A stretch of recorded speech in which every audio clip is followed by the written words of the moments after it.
नमस्कार। तो चलिए जानते हैं देश की महंगाई, बेरोजगारी, पेंशन, सरकारी नौकरी, किसानों के लिए महिलाओं के हितों की तमाम 50 बड़ी खबरों को सिर्फ 10 मिनट में। अभी तक वीडियो को लाइक नहीं किया तो लाइक कर दें। भारत के 52वें सीजेआई बने जस्टिस बी.आर. गवई। राष्ट्रपति ने शपथ दिलाई। देश के पहले बौद्ध चीफ जस्टिस। 6 महीने का कार्यकाल। जस्टिस भूषण रामकृष्ण गवई ने आज भारत के 52वें चीफ जस्टिस के रूप में शपथ ली। राष्ट्रपति द्रौपदी मुर्मू जस्टिस गवई को सीजेआई पद की शपथ दिलाई। मौजूदा सीजेआई संजीव खन्ना का कार्यकाल 13 मई को खत्म हो चुका है। पाकिस्तान ने मोबाइल टावरों की रेंज बढ़ाई। हवाई हमलों के नजरिए से 10 जिले सेंसिटिव। बीकानेर में ड्रोन उड़ाकर ट्रेनिंग दी।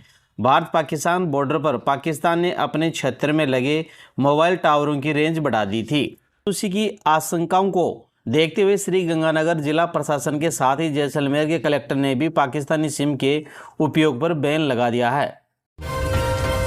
प्रधानमंत्री मोदी ने ट्वीट किया, सेमीकंडक्टर की दुनिया में भारत की प्रगति जारी है। उत्तर प्रदेश में सेमीकंडक्टर इकाई की स्थापना के संबंध में आज कैबिनेट के फैसले से विकास और नवाचार को बढ़ावा मिलेगा। इससे युवाओं के लिए भी असंख्य अवसर पैदा होंगे। हरियाणा में पाकिस्तानी जासूस पकड़ा।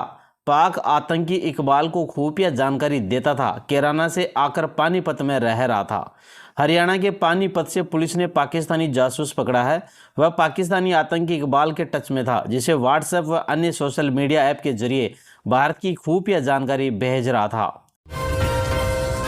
पाक हमले में शहीद जवान का शव घर पहुंचा। 5 महीने पहले शादी हुई थी। पत्नी प्रेग्नेंट है। S-400 एयर डिफेंस सिस्टम में तैनात थे। पाकिस्तान के हमले में शहीद सिवान के आर्मी जवान रामबाबू प्रसाद का पार्थिव शरीर पटना से सिवान के लिए रवाना हो गया है। नेता प्रतिपक्ष तेजस्वी यादव ने उन्हें पटना एयरपोर्ट पर श्रद्धांजलि दी। तेजस्वी ने कहा, रामबाबू सिंह पर बिहार ही नहीं देश को गर्व है। उन्होंने देश के लिए सर्वोच्च बलिदान दिया है। हम सब आपके साथ हैं। हिम्मत रखे, पूरा बिहार और देश आपके साथ खड़ा हुआ है। देश भर के विपक्षी दलों ने मांगा मंत्री शाह का इस्तीफा। मायावती बोली, कर्नल कुरैशी पर टिप्पणी बहुत शर्मनाक है। टीएमसी सांसद ने कहा, यह बीजेपी का असली चेहरा है।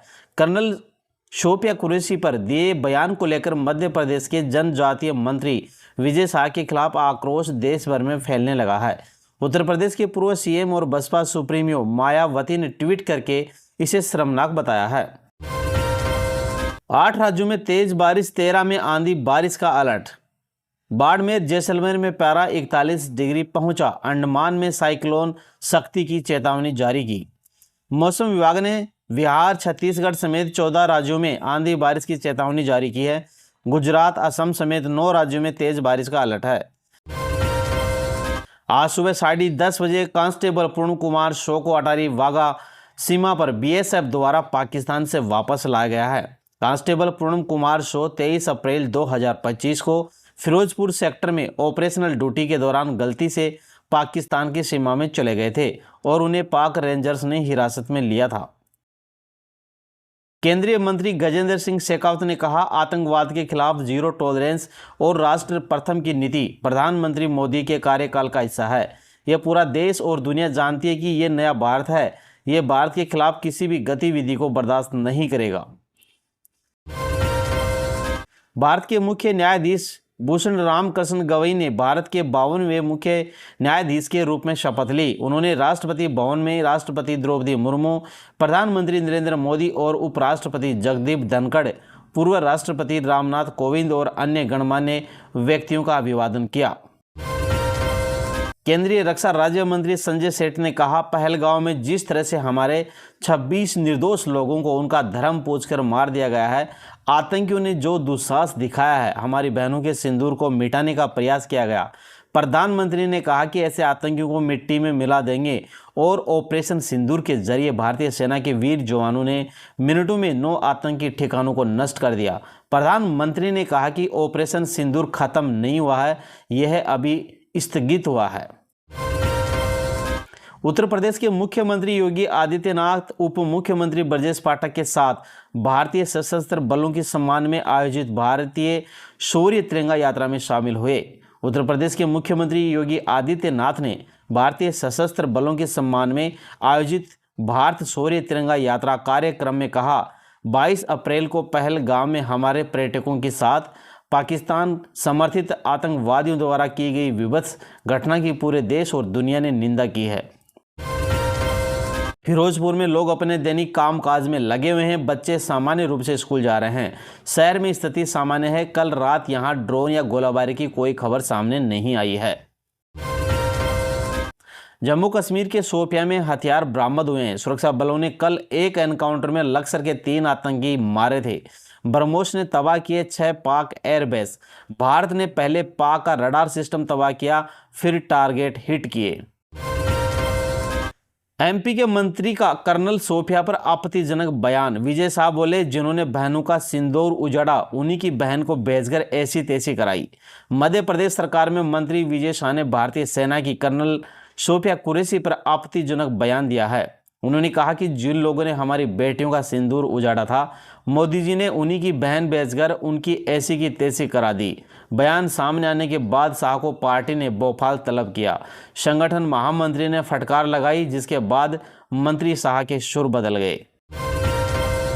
भाजपा नेताओं ने शिमला में तिरंगा यात्रा निकाली। यात्रा में हिमाचल प्रदेश विधानसभा में विपक्ष के नेता और भाजपा नेता जयराम ठाकुर, हिमाचल प्रदेश भाजपा अध्यक्ष राजीव बिंदल पार्टी के अन्य नेताओं के साथ शामिल हुए। भारत के साथ हालिया तनाव के बीच तुर्की द्वारा पाकिस्तान को समर्थन किए जाने के बाद साहिलबाबाद फल मंडी के फल व्यापारियों ने तुर्की से सेब और अन्य उत्पादों के आयात का बहिष्कार करने का फैसला कर लिया है।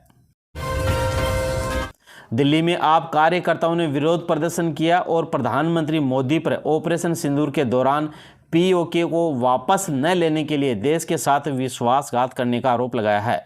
आप नेता सौरभ भारद्वाज ने कहा, भारत के सैनिकों ने अपनी जान दांव पर लगाकर पाकिस्तान को खदेड़ा और इस समय पाकिस्तान डरा हुआ था। ये तो पीओके वापस भारत में मिलाने का सही समय था।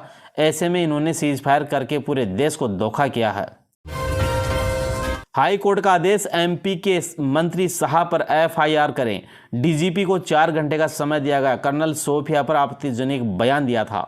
मध्य प्रदेश हाई कोर्ट ने बुधवार को कर्नल शोपिया कुरैशी पर दिए गए विवादास्पद बयान मामले में जनजातीय कार्य मंत्री विजय शाह के खिलाफ एफआईआर दर्ज करने के निर्देश दिए गए हैं। जबलपुर हाई कोर्ट के जस्टिस अतुल श्रीधरन और जस्टिस अनुराधा शुक्ला की बेंच ने इस मामले में नोटिस लिया है।